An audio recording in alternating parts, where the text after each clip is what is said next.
Alright guys, welcome to another beer review, and today we're venturing once again into Beer52's Oktoberfest box for some more German craft beer. And I think this is one that I have reviewed already when I was back living in Germany, so it's potentially a bit of a revisit. But we're going back over to the VETO Hopferei Hertrich Brouwerij. And this is a bottle of the Schokobär Choco Stout, which I believe was actually brewed in Belgium, in Brouwerij, because I think the guys over at the brewery gave the recipe to Beer52 to brew at the premises in Anders, and yeah, I know people sometimes have a little bit of an issue with that, but the way I see it is if the brewery and the brewer is happy to not only let someone else brew his beer or her beer, but also end up being proud and happy with that beer, then I think that's a good thing. And yeah, I think I have had this before. I think that's actually one of the last craft beers that I had whilst living in Germany. But yeah, it's a chocolate stout clocking in at 6.5% ABV. While cooled, the espresso aromas take centre stage. When it has warmed up a little, the dark chocolate notes with a hint of pear. What? I completely misread that. When it has warmed up a little, the dark chocolate notes with a little hint of blackcurrant come through. And yeah, so brewed with barley malt, wheat malt, barley flakes, oatmeal flakes, hops and yeast, and yeah, chocolate with espresso note, dark brown to black, paired with duck, vanilla ice cream and cake. Sounds good to me. The bear is dancing, and I like the artwork on all of the VETO beers, or would I class it as the Hopferei Hertrich? I'm not too sure of the fundamentals of the brewery, but yeah, Schokobär. Ich möchte ein Schokobär sein im kalten Polar. Little bit of Grauzone for you, or they might be just called Grauzone, I'm not sure. Bit of a German NDV for you, and if people don't know what the hell I'm talking about, look it up. Grauzone Ice Beer. It's a great little sort of post-punk song, and of course I was so witty and changed Ice Bear, which is polar bear, to Schokobär, which is Schokobär. Schokobär müssen nie weinen. There we are. Probably completely made what small German speaking audience I do have unsubscribe, but then again, I'm just as cheesy as Dieter Bohlen. But yeah, German punk and German post-punk, by the way, fantastic stuff. Genuinely fantastic stuff.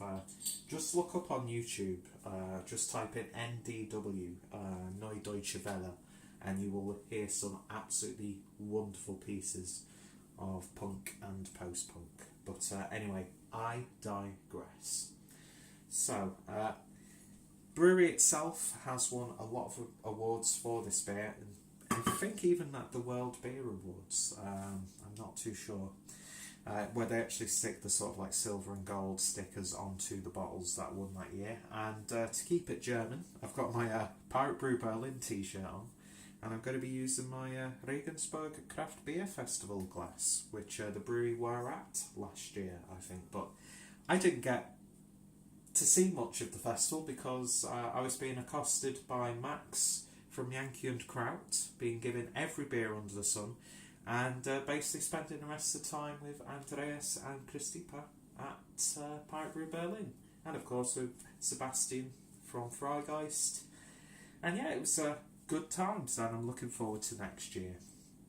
Anyway, let's get the beer poured and see what we get. And that is pouring really, really nice. So it'll be interesting to see, because it's coming back to me now. I definitely have reviewed this one. Can't remember too much about it aside from really enjoying it, but we shall see what we get from it. So beer in the glass, and that to me is not jet black, but it's a really dark, intense, oaky sort of brown. Beer poured for about one finger's worth of a pale beige head, and yeah, it certainly looks the part, doesn't it? Lovely head retention as you swill that glass around. A little bit haphazardly, I must say, so it wouldn't surprise me if I fucking pour it everywhere. But anyway, let's see what we get on the nose. You definitely pick up a bit of a chocolate aroma. Loads of dark berries, cherries, that sort of thing. There's an underlying muskiness there as well. A little bit of a... what's that coffee syrup called? I can never remember what it's called, but mix it with a little bit of chocolate. Lovely caramel maltiness coming through as well. But yeah, that smells really nice and inviting. So let's see what it tastes like. Prost.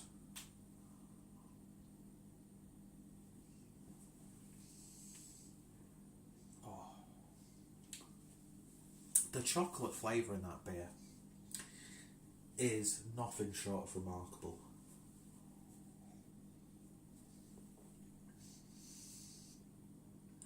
Whoa. Oh, that is so nice. That chocolate flavour is so nice.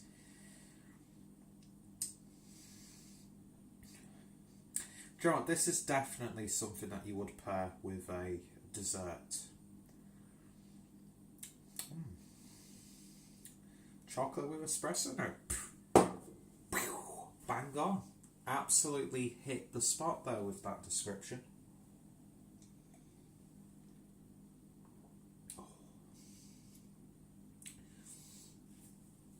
It reminds me of something like for the UK viewers, a blue riband biscuit. Because you've got that like little bit of caramel, a little bit of a biscuity wafer, and then you've got lovely chocolate wrapped around it. And I'm actually looking at a Kit Kat right now in the biscuit barrel. Yeah, that's tasting like Kit Kats.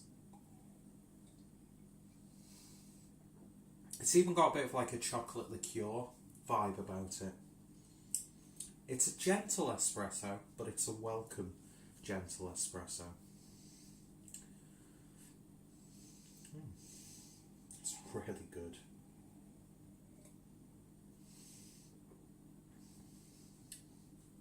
Without sounding too much like Paul from Beer Brew News, a little bit thin for my liking. But at the same time, there's still a lovely satisfying texture to it.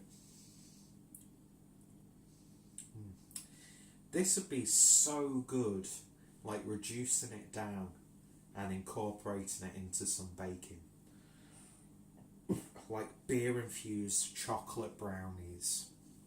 Or would you call it chocolate beer brownies? Chocolate beer brownies? That sounds absolutely ridiculous, doesn't it? Don't know where that idea came from. Yeah, the only thing that could make this beer like pop is if it had a little bit more texture and a bit more body to it. But that being said, although being, I'd say, on the lower end of medium, or around the medium level, it carries and holds those flavours remarkably well. And it almost has like a sense of drinkability to it. So you've got the best of both worlds, actually, if you were to break it down. I think, actually, when I initially reviewed it, the one thing I would say about this beer is it needs to be a bit thicker. Or I'd like to see an imperial version of that, like proper amped up. Because I know breweries like Omnipio get the sort of like, that's like the standard, or you want sludge, you want big flavour, you want big texture. That's the sort of imperial stout that you would gravitate to. If they could capture the flavour in this beer and have a decadent, rich, chewy, thick mouthfeel, you would have like such a highly regarded beer. But as it is, I'm not going to hold it against it. I'm not going to fault it because it's a wonderful flavour. It's such a wonderful flavour. It's all your favourite chocolate covered biscuits rolled into a beer, and it's so beautifully done. And I've not had too many chocolate stouts that have that sort of flavour to them. So yeah, I might be nitpicking with the body of the beer, but it's hardly anything to hold against the beer overall, because it's still a remarkable chocolate stout.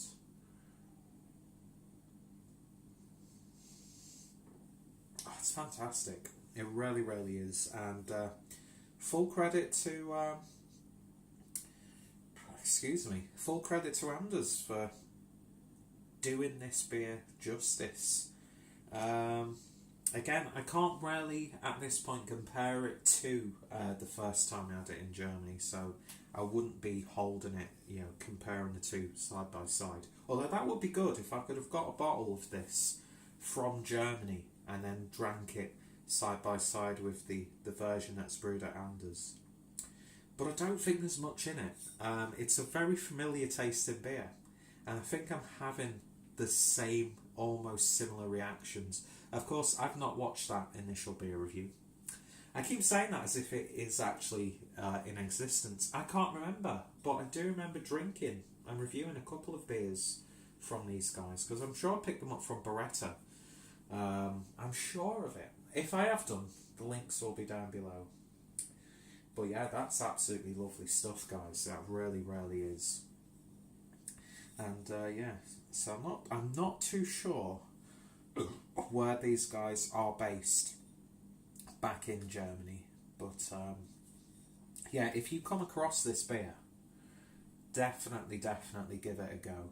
If you like those indulgent, cakey, chocolatey, biscuity, childhood memories flavours, I know that's not proper England, but if you love those flavours that you get from some of the proper big boy Lervig, Evil Twin, Omnipio, Mikella, Imperial Stouts and Brouwerij Keys sorts of, liquid indulgence, then this is definitely a contender. For me personally though, I just like it to have a bit more oomph and a bit more of a body, but at the same time, for a stout that's 6.5%, I think it's up there with some of the best that I've had. It really, really is. So in terms of a rating then, I'm going to give this one, because the texture is pretty much it's a nitpick more than anything else. I'm going to give that a 9 out of 10. Wonderful stuff. And next time I'm in Germany, I'm definitely going to be picking up another bottle of this and whatever beers I can get hold of, because, Beer52, I've got to give them so much love for producing this box. I've been asking for a German box from those guys.